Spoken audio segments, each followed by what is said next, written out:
Абай Құнанбаевтың қара сөздері, бірінші қара сөзі. Осы жасқа келгенше дейін біз не істедік? Ұрыстық, тартыстық, жұлыстық. Енді қалған өмірімізді немен өткіземіз? Соны ойлай бастадым. Ел бағу жоқ, ел баға алмаймын.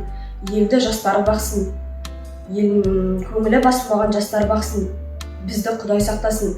Мал бағу жоқ, бағарым жоқ. Малдың артынан жүре алмаймын. Баққысы келген жастар бақсын. Жоқ, ғылым бағарға да ғылым сөзін сөйлесер адам жоқ. Білгеніңді кімге үйретерсің, білмегеніңді кімнен сұрайсың.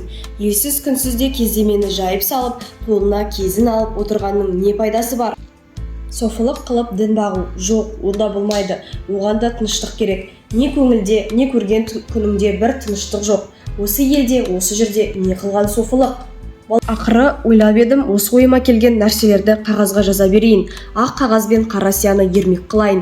Кімде-кім ішінен керекті сөз тапса, жазып алсын. Я оқысын, керегі жоқ десе, өз сөзім, өзімдікі дедім де, ақыры осыған байладым.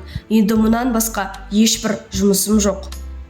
Бай Құнанбай, мен жазбаймын өлеңді ермек үшін. Мен жазбаймын өлеңді ермек үшін. Жоқ барды ертеңгіні термек үшін. Көкірегім сезімді тіл ұрмады, жазды мүлкі жастарға бермек үшін. Бұл сөзді тасыр ұқпас талап тұғар, көңілімнің көзі ашық сергегі үшін. Түзу кел, қисық қыңыр қырын келмей, сыртын танып іс бітпес сырын көрмей. Шу дегенде құлағын тосан сыйдып, өскен соң мұндай сөзді бұрын көрмей. Таң қаламын алдыңғы айтқаныңды ұқпай, және айта бер дейді жұрт тыным бермей. Таппай мақтанба, орын таппай баптанба, құмарланып шаттанба, ойнап басқа күлуге, бес нәрседен қашық бол, бес нәрседен асық бол.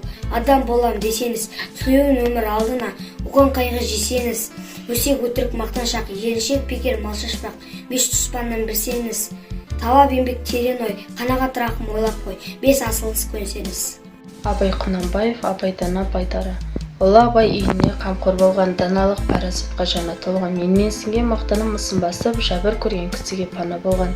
Өтсе дағы абайым бұл ғаламнан, хан тәңірі тауындай толғаланған, құдайындай құрандай қасиетті, қарас пен жақұттай жыр қалдырған. Әр сөз адамның жан азығындай, міне абайдың мұрасы оралғандай, тұлпары қайта оралған қазағымның қасиет өсиеті болғандай.